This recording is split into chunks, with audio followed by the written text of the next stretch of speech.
नमस्कार। चंद्रकांत भी भट्ट अमेरिका से। क्या आप जब जन्म लेते हैं तब आपको पता नहीं है कि आप कहाँ जन्मे, कौन माँ बाप हैं, कौन सा धर्म है, कौन सा देश है। लेकिन जब आप बड़े होते हैं तो आप माँ बाप आपको समझाते हैं कि आपके कौन सी जात के हैं। धीरे धीरे धीरे आप भाषा समझ जाते हो और फिर स्कूल में जाते हो, कॉलेज में जाते हो, बड़े हो जाते हो।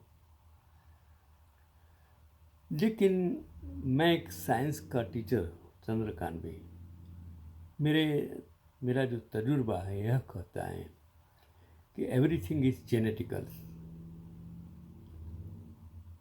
वो मुहावरा है, अगर कुएं में है वेल में तो हवाड़े में आएगा। जेनेटिकल आपके पास कुछ नहीं है, स्किल नहीं है।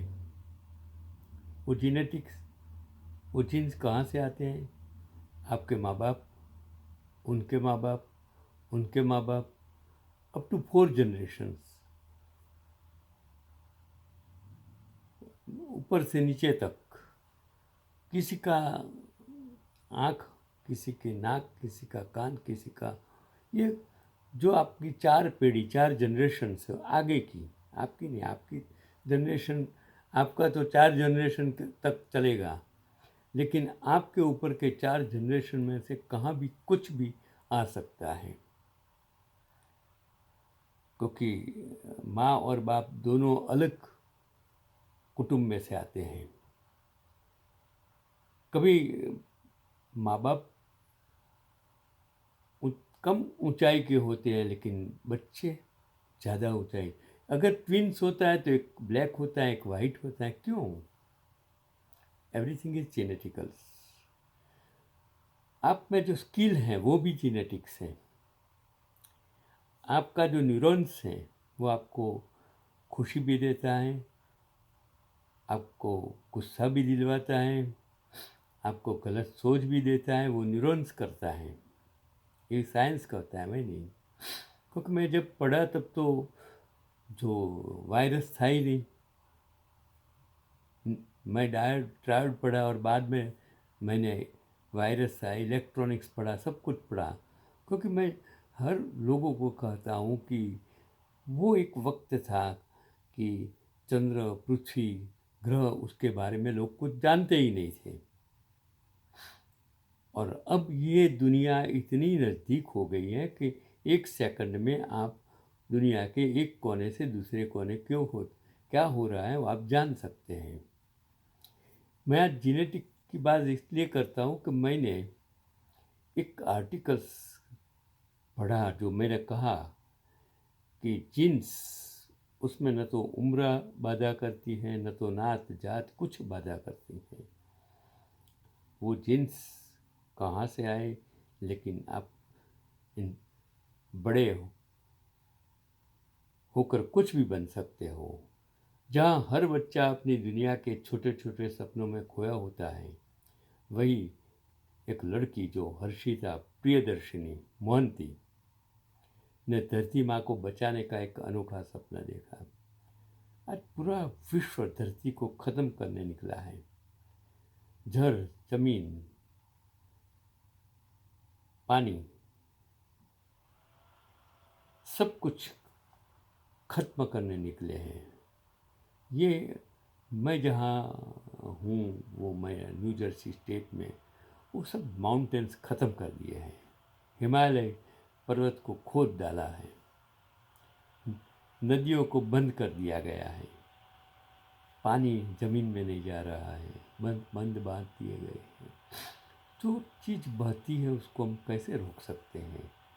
मैं बात करता हूँ कि वो एक लड़की, उड़ीसा, जो आप जानते हैं सबसे बड़ा जो उड़ीसा है, वो समझो कि बैकवर्ड पीपल, मतलब बहुत गरीब लोग वहाँ रहते हैं। को उड़ीसा के कोरापुट जिले की कक्षा 8 की छात्रा हर्षिता ने देशी बीजों के संरक्षण में ऐसा कार्य किया है कि आज उन्हें सभी लोग बीज गर्ल के नाम से पहचानते हैं। 8 साल 8वीं कक्षा में पढ़ती कितनी छोटी बच्ची की मैं बात करता हूँ। और 2023 में पद्मश्री कमला पुजारी से प्रेरित होकर हर्षिता ने देशी बीज इकट्ठा करना शुरू किया और आज उनके पास 180 से अधिक किस्मों के धान और 80 से ज़्यादा प्रकार के बाजरे के बीज संरक्षित हैं। कोरापुट काला जीरा, तुलसी भोग और रोगुसाई जैसे दुर्लभ चावल और बाजरे की देसी किस्में उनके बीज बैंक में सुरक्षित रखी गई हैं, जिनकी वह बड़े जतन से देखभाल करती हैं।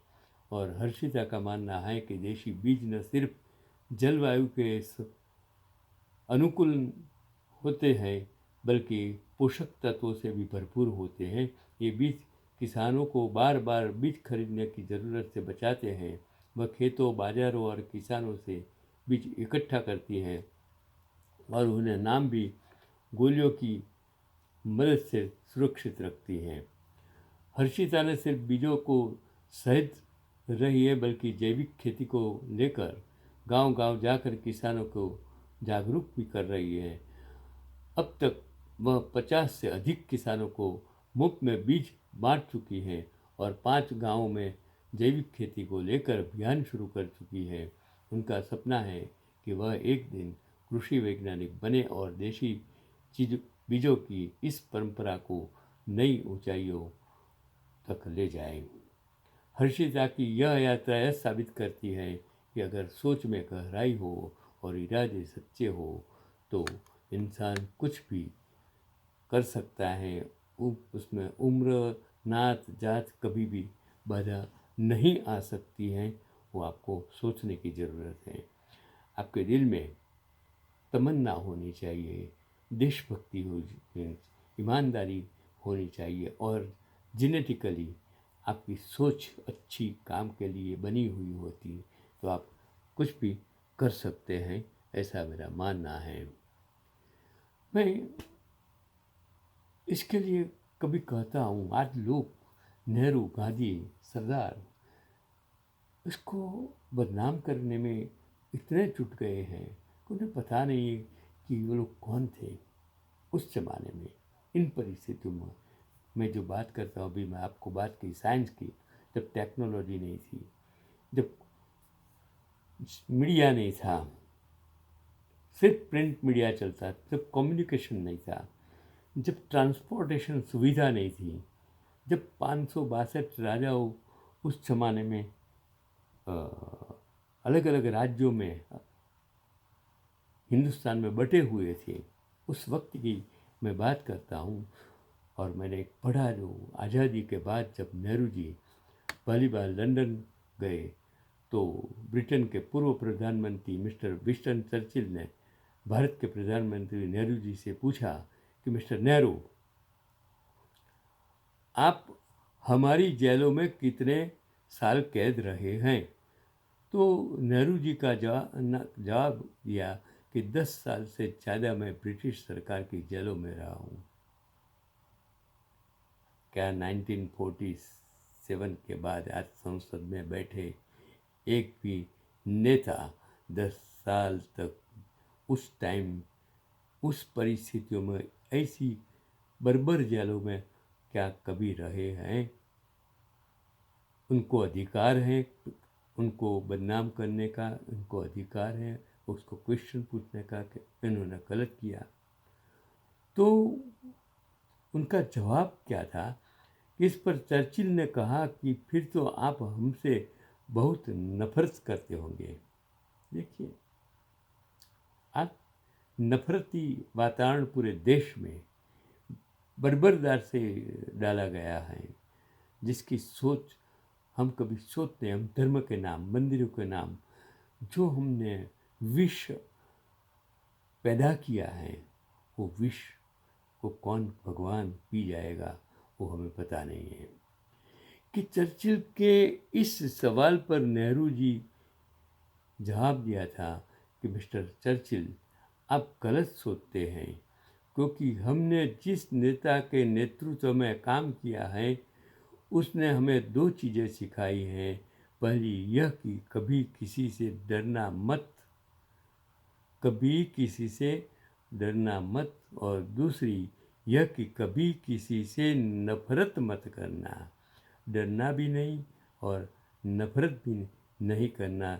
जब हम आपसे तब भी नहीं डरे तो आज हम आपसे नफरत क्यों करें। नेहरू जी का यह जवाब सुनकर चर्चिल बेहद लज्जित हुए थे और नेहरू जी के कद के आगे अपने को बौना महसूस करने लगे थे। क्या आज के नेता किसी को नीचा दिखाकर अपने आप को महान साबित करने जो लग गए हैं, वो जो होड़ लगाई है, क्या आप इस देश को, इस भारत की धरती को इन नेताओं से बचाएंगे जो लोकशाही का जहर है? वो मैं आप पर छोड़ देता हूँ।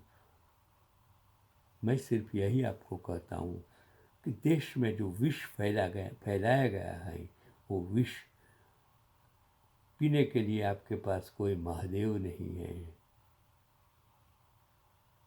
ये सोच कर चलो। आने वाली पीढ़ियों को आपको बचाना है, वो सोच कर चलो।